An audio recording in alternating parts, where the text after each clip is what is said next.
Pour la pose d'une terrasse Terrafina dans le jardin, vous devez préparer un sol de ballast retenu par du gravier. Discutez d'abord les travaux de terrassement nécessaires avec un spécialiste qui vous assistera pour la construction de votre terrasse. Notre planificateur en ligne vous donne la possibilité de prévoir tout seul votre projet depuis le début. Vous pourrez ainsi calculer tout seul les besoins en matériel et faciliter la pose. Les fondations doivent être statiquement solides, hors gel et mesurer au moins 40 cm d'épaisseur. Veillez à ce stade à prévoir la déclivité nécessaire de votre future terrasse.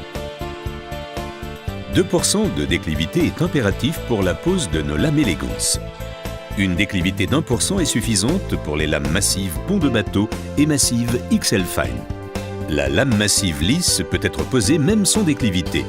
Notez que la déclivité doit être dans le sens de la pose.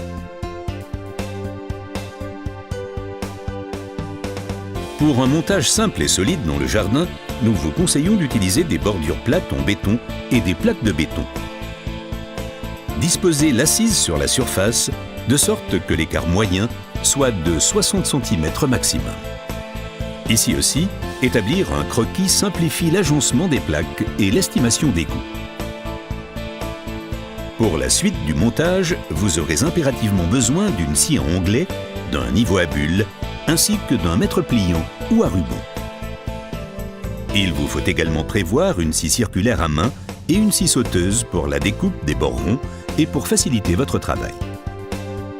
Pour visser les premiers clips et éventuellement les joints universels, vous aurez besoin d'une visseuse sans fil.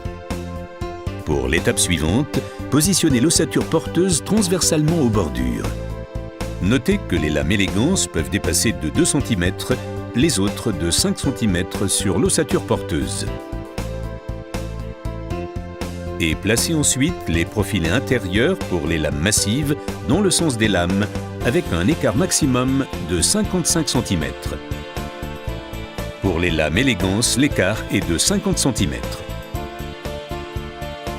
Au niveau des parties fixes du bâtiment, comme un mur ou un élément de construction de jardin, pensez à prévoir un écart pour permettre d'éventuelles variations de longueur dues au changement de température. Vous devez respecter une jointure de 3 mm par mètre courant. Pour tous les types de lames, il y a un écart minimum de 20 mm.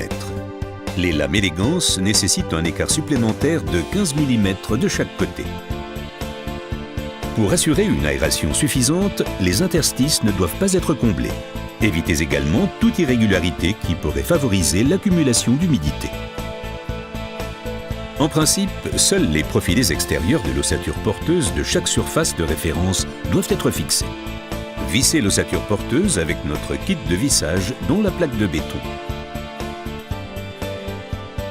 Pour les fondations, vous pouvez prendre un sol de ballast rectifié avec du gravier ou une surface déjà étanchéifiée. Les bordures en béton dans le sol ne doivent pas dépasser un écart moyen de 60 cm.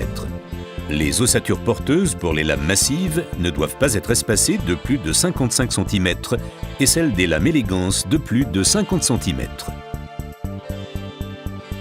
Il convient de respecter un écart de 3 mm par mètre courant avec toute partie d'un bâtiment. Pour nos lames Elegance, 15 mm supplémentaires. Nos lames massives peuvent dépasser au bout de maximum 5 cm et nos lames Elegance de maximum 2 cm. Lors du contrôle du sol, vérifiez les interstices et les irrégularités. Une ossature porteuse solide est l'élément essentiel de votre terrasse et permet une pose simple et rapide des lames.